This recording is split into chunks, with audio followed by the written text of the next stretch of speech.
আমরা সবাই জানি মুসলমানদের শ্রেষ্ঠ উপাসনালয় হলো মসজিদ। মসজিদ হলো আল্লাহর ঘর। ইসলামে মসজিদে গিয়ে জামাতের সহিত 5 ওয়াক্ত নামাজ পড়ার কথা অনেক জোর দিয়ে বলা হয়েছে। মসজিদ শব্দটি আরবি শব্দ, যার আবিধানিক অর্থ হচ্ছে শ্রদ্ধা ভরে মাথা অবনত করা, অর্থাৎ সিজদা করা। আজকের ভিডিওতে আমরা পৃথিবীর সবচেয়ে সুন্দরতম 10টি মসজিদের কথা জানব। আপনি যদি আমার চ্যানেলে নতুন হয়ে থাকেন তাহলে প্রথমে একটি সাবস্ক্রাইব করে নেবেন, অ্যান্ড তার জন্য অগ্রিম ধন্যবাদ। মসজিদুল হারাম, মক্কা, সৌদি আরব।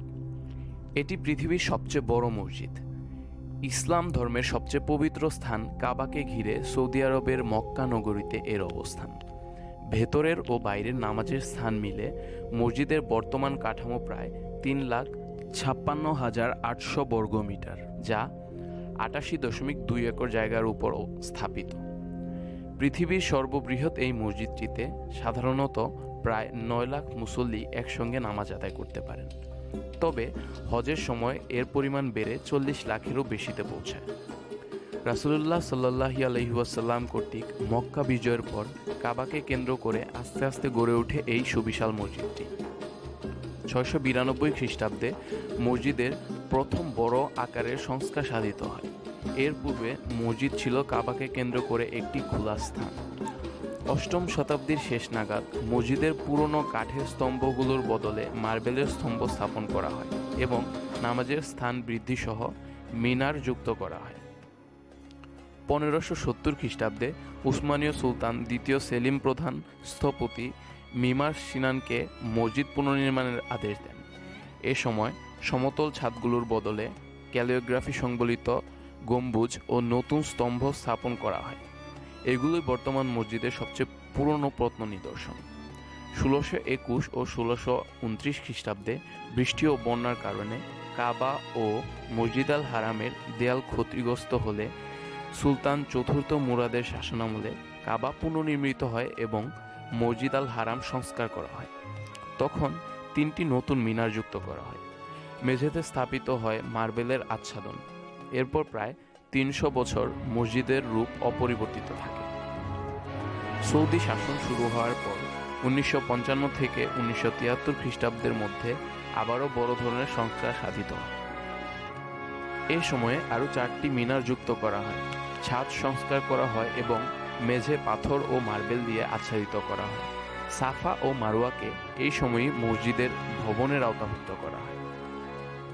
1982 থেকে 1988 খ্রিস্টাব্দে বাদশাহ ফাহাদ বিন আব্দুল আজিজের শাসনামলে সৌদি শাসক কর্তৃক দ্বিতীয়বার সংস্কার কাজ চালানো হয়। এ সময় নামাজের নতুন স্থান এবং বাইরে নামাজ পড়ার স্থান যুক্ত করা হয়। 1988 থেকে 2005 খ্রিস্টাব্দের মধ্যে তৃতীয় সৌদি সম্প্রসারণ সম্পন্ন হয়। এ সময় 18টি মিনার যুক্ত করা হয়, স্থাপন করা হয় প্রায় 500টি মার্বেল স্তম্ভ, যুক্ত করা হয় তাপ নিয়ন্ত্রিত মেঝে, এয়ার কন্ডিশন, চলন্ত সিঁড়ি ও পানি নিষ্কাশন ব্যবস্থা। 2007 খ্রিস্টাব্দে মসজিদ আল হারামের চতুর্থ সম্প্রসারণ কার্য শুরু হয়, যা 2020 খ্রিস্টাব্দে শেষ হওয়ার কথা ছিল। তৎকালীন বাদশাহ আবদুল্লাহ বিন আব্দুল আজিজ মসজিদের ধারণ ক্ষমতা 20 লাখে উন্নীত করার পরিকল্পনা করেন। 2015 খ্রিস্টাব্দে বাদশাহ মারা যাওয়ার পর তার উত্তরসূরি সালমান বিন আব্দুল আজিজ এই সম্প্রসারণ অব্যাহত রেখেছেন। মসজিদে নববী, মদিনা, সৌদি আরব। সৌদি আরবের মদিনায় এই মসজিদটি অবস্থিত। এই মসজিদটির প্রতিষ্ঠাতা স্বয়ং মহানবী হজরত মুহাম্মদ সাল্লাল্লাহু আলাইহি ওয়াসাল্লাম। এজন্য এটিকে মসজিদে নববী হিসেবে নামকরণ করা হয়েছে। গুরুত্বের দিক থেকে মসজিদুল হারামের পরই মসজিদে নববীর স্থান। এটি পৃথিবীর দ্বিতীয় সুন্দরতম মসজিদ এবং এটি পৃথিবীর দ্বিতীয় বৃহৎ মসজিদও বটে। মসজিদটিতে 6 লাখ মুসল্লি একসঙ্গে নামাজ আদায় করতে পারেন। তবে মসজিদটি হজরত মুহাম্মদ সাল্লাল্লাহু আলাইহি ওয়াসাল্লামের রওজা সংলগ্ন হওয়ায় হজের সময় প্রায় 10 লাখ মুসল্লি একত্রে নামাজ আদায় করার রেকর্ড রয়েছে। মসজিদটির 10টি মিনারের মধ্যে সবচেয়ে উঁচু মিনারটির উচ্চতা 105 মিটার। এই মসজিদের এক অংশে রয়েছে রাসূলুল্লাহ সাল্লাল্লাহু আলাইহি ওয়াসাল্লামের রওজা মুবারক, রয়েছে ইসলামের প্রথম খলিফা হযরত আবু বকর রাদিয়াল্লাহু তাআলা ও দ্বিতীয় খলিফা হযরত উমর রাদিয়াল্লাহু তাআলা এর রওজা মুবারক। রাসূলুল্লাহ সাল্লাল্লাহু আলাইহি সাল্লাম নিজে ব্যক্তিগতভাবে মসজিদের নির্মাণ কাজে অংশ নিয়েছিলেন। পরবর্তীতে যুগে যুগে মুসলিম শাসকরা মসজিদ সম্প্রসারণ, সৌন্দর্য বর্ধন করেছেন। সেই ধারাবাহিকতায় 1932 খ্রিস্টাব্দে সৌদি আরব প্রতিষ্ঠার পর কয়েক দফা মসজিদটি সংস্কার করা হয়।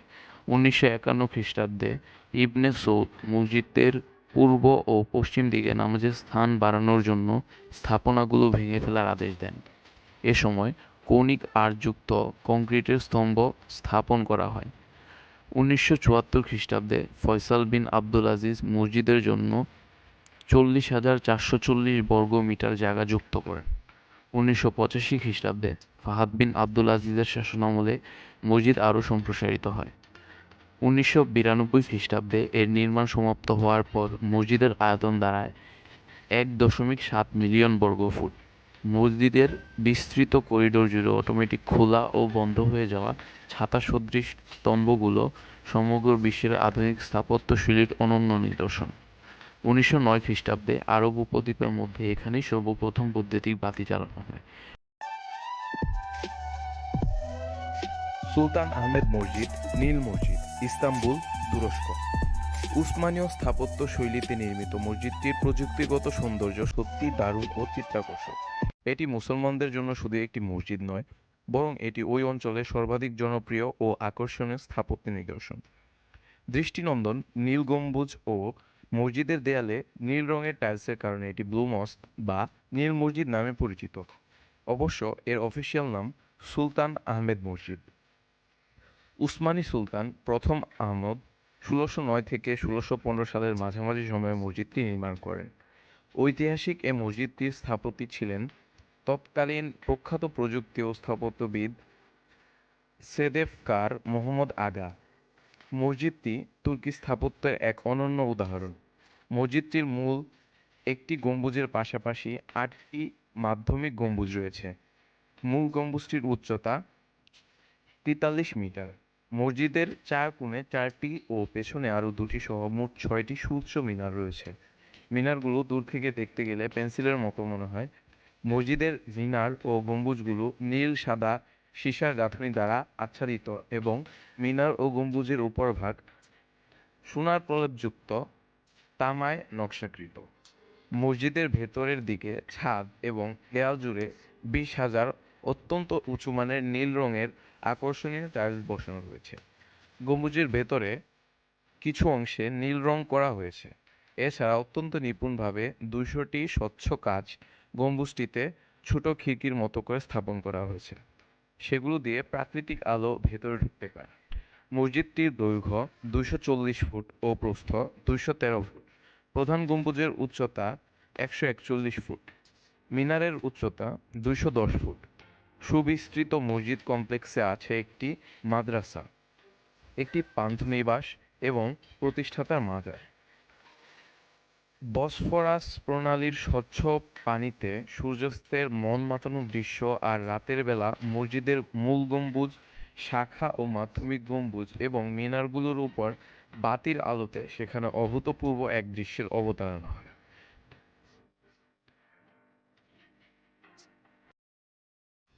শাহ ফয়সাল মসজিদ, ইসলামাবাদ, পাকিস্তান। পাকিস্তানের রাজধানী ইসলামাবাদের উত্তরে মনোহর মার্গালা পর্বতের পাদদেশে অবস্থিত এই নান্দনিক স্থাপনার মসজিদটি সমসাময়িক ইসলামী স্থাপত্যের অন্যতম নিদর্শন হিসেবে বিবেচনা করা হয় বেদুইন তাঁবুর আকৃতির এই মসজিদটিকে। সাধারণ মসজিদের প্রচলিত যে কাঠামো, তার সঙ্গে এই মসজিদের ভেতর ও বাইরের অবকাঠামোর তেমন মিল নেই। সে কারণে এই মসজিদটিকে ইসলামের আধুনিক স্থাপত্যের এক নমুনা হিসেবে মূল্যায়ন করা হয়। সৌদি আরবের তৎকালীন বাদশাহ ফয়সালের আর্থিক সহায়তায় 1976 সালে নির্মাণ শুরু হয় এ মসজিদের। এর নির্মাণ খরচ হয় 120 মিলিয়ন মার্কিন ডলার বা বাংলাদেশি হিসেবে 1000 কোটি টাকারও বেশি। একটি আন্তর্জাতিক প্রতিযোগিতার মধ্য দিয়ে এই মসজিদের নকশা নির্বাচন করা হয়। এর নকশাকার তুরস্কের স্থপতি ভেদাত ডালুকে। গম্বুজবিহীন এই মসজিদে রয়েছে 8টি ঢালু। ছাদ। মসজিদের দেয়াল থেকে শুরু করে ছাদ পর্যন্ত সূর্যের আলো প্রবেশের এমন ব্যবস্থা করা হয়েছে যে মনে হয় সর্বত্র লাইট লাগিয়ে দেওয়া হয়েছে। মসজিদের চারদিকে বিশাল খোলা চত্বর সবুজ বেষ্টনী দ্বারা চিহ্নিত। উপর থেকে দেখলে সাজানো ছবির মতো মনে হয় মসজিদটিকে। এর মুসল্লি ধারণ ক্ষমতা কমপক্ষে ৭৪,০০০। এর মধ্যে মূল প্রার্থনা কক্ষে একসঙ্গে ১০,০০০, মসজিদের প্রবেশ পথের বর্ধিত অংশে ২৪,০০০ এবং মসজিদের সামনের সাহানে ৪০,০০০ মুসল্লি সালাত আদায় করতে পারে। তবে মসজিদের বাইরের খোলা চত্বর সহ পুরো মসজিদ কমপ্লেক্সে একসঙ্গে ২.৫ লাখের উপর লোক জড়ো হতে পারে। এটি পাকিস্তানের সবচেয়ে বড় এবং জাতীয় মসজিদ। মুসল্লি ধারণ ক্ষমতার দিক দিয়ে এটি বর্তমানে বিশ্বের ৪র্থ বৃহত্তম মসজিদ। মসজিদের মিনারগুলো মিসাইল আকৃতির। মসজিদটি পাহাড়ের ঢালুর পাদদেশে অবস্থিত হয়। সুলতান ওমর আলী সাইফুদ্দিন মসজিদ, ব্রুনাই। আধুনিক ইসলামিক স্থাপত্যের এক চিত্তাকর্ষক উদাহরণ এই সোনার টুপি পরা মসজিদটি। ব্রুনাইয়ের ২৮তম সুলতানের নামানুসারে মসজিদটির নামকরণ করা হয়েছে। মসজিদে ব্যবহার করা পাথর, কার্পেট প্রভৃতি আনা হয়েছিল ইতালি, চীন, ব্রিটেন ও সৌদি আরব থেকে।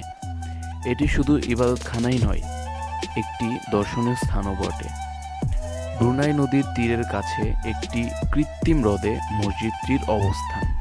ব্রুনাইয়ের মানুষের কাছে মসজিদটি ওই দেশের প্রধান ল্যান্ডমার্ক। রাজধানী বন্দর শেরি বেগুয়ানের এই মসজিদ অনেক দূর থেকে দেখা যায়। ১৯৫৮ সালে মসজিদ দালানের নির্মাণ কাজ শেষ হয়। মসজিদটির নকশা তৈরি করেছিলেন একজন ইতালিয়ান স্থপতি। মসজিদ দালানে রয়েছে মরমর পাথরে তৈরি দৃষ্টিনন্দন কয়েকটি মিনার ও সোনালী গম্বুজ। প্রধান গম্বুজটি খাঁটি সোনায় মোড়া। ইসলামিক স্থাপত্যের গৌরব আর ফুলের সৌরভে একাকার হয়ে এ যেন এক স্বপ্নীল জগৎ। মসজিদের উচ্চতা ৫২ মিটার। এতে রয়েছে একটি কার্যকর আধুনিক এলিভেটর, যার মাধ্যমে স্থাপনার শীর্ষে উঠে নগরের বিস্তৃত অবারিত দৃশ্যপট দেখা যায়। মসজিদের অভ্যন্তরভাগ ইবাদতের জন্য। এখানে ব্যবহার করা হয়েছে চমৎকার মোজাইক রং মিশ্রিত স্বচ্ছ কাচ, খিলান, আধা খিলান। ক্রিস্টাল মসজিদ, তেরেনগানু, মালয়েশিয়া। সুন্দর আর স্বচ্ছতা যে কোনো মানুষকেই আকর্ষণ করে। ক্রিস্টাল কাচের চেয়েও স্বচ্ছ, কিন্তু কাচ নয়। কাচের চেয়ে ক্রিস্টালের দাম অনেক গুণ বেশি। মূল্যবান সেই ক্রিস্টাল আর সঙ্গে স্বচ্ছ কাচ ও স্টিলের দণ্ড দিয়ে বানানো হয়েছে এই মসজিদটি। স্বচ্ছতার কারণেই মসজিদটির নাম দেওয়া হয়েছে ক্রিস্টাল মসজিদ। মালয়েশিয়ার তেরেনগানু এলাকার পুলাউ ওয়ানম্যান দ্বীপে দাঁড়িয়ে আছে মুসলিম স্থাপত্যের অপূর্ব এই নিদর্শন। প্রাকৃতিক শোভা ও মননশীল নির্মাণশৈলীর অভূতপূর্ব সমন্বয়ে তৈরি এই মসজিদটি শুধু মালয়েশিয়া নয়, পুরো বিশ্বের কাছে অতি আশ্চর্য ও মনোমুগ্ধকর একটি স্থাপনা। উদ্বোধনের মাত্র ৬ দিনের মধ্যে ৭ লাখ মানুষ পরিদর্শন করে এই মসজিদটি। সূর্যের আলোয় মসজিদটির এক রূপ আর রাতের আধারে আরেক রূপ পর্যটকদের বিমোহিত ও মুগ্ধ করে। মসজিদটির কিছু অংশ সমুদ্রে আর কিছু অংশ স্থলে হওয়ায় আশেপাশে এক নৈসর্গিক পরিবেশ সৃষ্টি হয়েছে। এর স্বচ্ছ কাচের দিকে তাকিয়ে দেখা যায় আশেপাশের দৃশ্য। রাতে আলোর ঝলকানি চোখ ধাঁধিয়ে দেয়। মসজিদের ভেতরে রয়েছে তারবিহীন উচ্চ ক্ষমতাসম্পন্ন ব্রডব্যান্ড সংযোগ। ফলে মুহূর্তেই ইমাম সাহেবের ওয়াজ ও খুতবা ওয়েবসাইটের মাধ্যমে ছড়িয়ে পড়ে সমগ্র বিশ্বে। মসজিদটি নির্মাণে সমন্বয় করা হয়েছে ইসলামী স্থাপত্য এবং মালয় ও চীনের শিল্পরীতির। এর দরজা ও জানালার কাঠের নকশা যোগ করেছে নতুন এক মাত্রা। ২০০৬ সালে মসজিদটি নির্মাণ কাজ শুরু হয়ে শেষ হয় ২০০৮ সালে। মসজিদটিতে ১৫০০ মুসল্লি একসঙ্গে নামাজ আদায় করতে পারেন।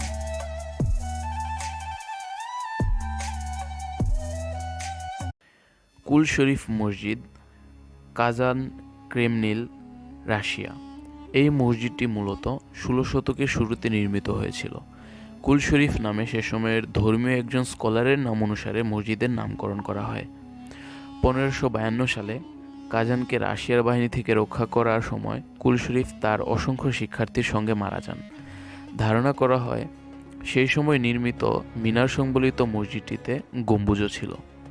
মসজিদের নকশা ছিল ঐতিহ্যবাহী ভলগা বুলগেরিয়ার আদলে। নির্মাণে ব্যবহার করা হয়েছিল প্রথম রেনেসাঁ যুগের সামগ্রী। রাশিয়া কাজান যুদ্ধে মস্কোর গ্র্যান্ড প্রিন্স ইভান দ্য টেরিবলের হাতে ১৫৫২ সালে মসজিদটি ধ্বংস হয়ে যায়। ১৯৯৬ সালে কাজান ক্রেমলিন আবার এটি আধুনিক নকশা নির্মাণ করেন। 2005 সালের 24 জুলাই মসজিদটি উন্মুক্ত করে দেওয়া হয়। গ্র্যান্ড মস্ক অফ ডিজেনি, মালি। পৃথিবীর সবচেয়ে বড় মাটির মসজিদ এটি। পশ্চিম আফ্রিকার দেশ মালির ডিজেনি শহরে এর অবস্থান। নির্মাণকাল সম্পর্কে সঠিক কোনো তথ্য না থাকলেও 12শো শতাব্দী থেকে 13শো শতাব্দীর মধ্যবর্তী সময়ে এটি নির্মিত হয়েছে বলে অধিকাংশের মত। তবে বর্তমানে যে কাঠামোটি দেখা যায় এটি নির্মাণ করা হয়েছে 1907 সালে। আর ইউনেস্কো মসজিদটি সহ এর চারপাশের ঐতিহাসিক স্থানগুলোকে বিশ্ব ঐতিহ্য হিসেবে তালিকাভুক্ত করে 1988 সালে।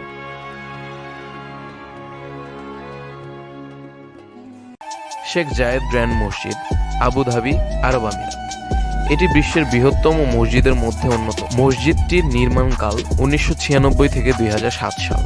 এটি আরব আমিরাতের সবচেয়ে বড় মসজিদ। মসজিদটি 30 একর জমির উপর নির্মিত। বিভিন্ন সাইজের 7টি গম্বুজ রয়েছে, যার উচ্চতা 279 ফুট। রয়েছে 351 ফুট উচ্চতার 4টি মিনার। মুসল্লি ধারণ ক্ষমতা 41,000। রয়েছে নারী ও পুরুষের জন্য ভিন্ন ভিন্ন নামাজের স্থান। 3,000-এর বেশি শ্রমিক মিলে তৈরি করেছে এই বিখ্যাত মসজিদটি। পৃথিবীর সবচেয়ে বড় কার্পেটটি বিছানো রয়েছে এই মসজিদে।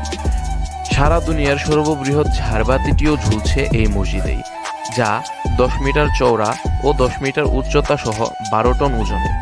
এই মসজিদের উন্মুক্ত দরজা বিশ্বব্যাপী পর্যটকদের নন্দনীয় আর্কিটেকচার প্রত্যক্ষ করার আমন্ত্রণ জানায়। জেসম আসর হাসানুল বলকি মসজিদ, ব্রুনাই। এই মসজিদের ফ্লোরটি মার্বেল পাথর দিয়ে কারুকাজ করা হয়। এই মসজিদটি সুলতান হাসানুল বলকি মুজাদ্দিন ওয়াদ্দুল্লাহ এর নামে নামকরণ করা হয়েছে। এর নির্মাণ কাজ শুরু হয় 1988 সাল থেকে 1994 পর্যন্ত। আধুনিক নানা স্থাপত্যের নিদর্শনযুক্ত এই মসজিদটি সুলতানের সিংহাসনে আরোহণের 25তম বর্ষের সমাপনান্তে জনগণের প্রতি প্রীতি উপহার ছিল।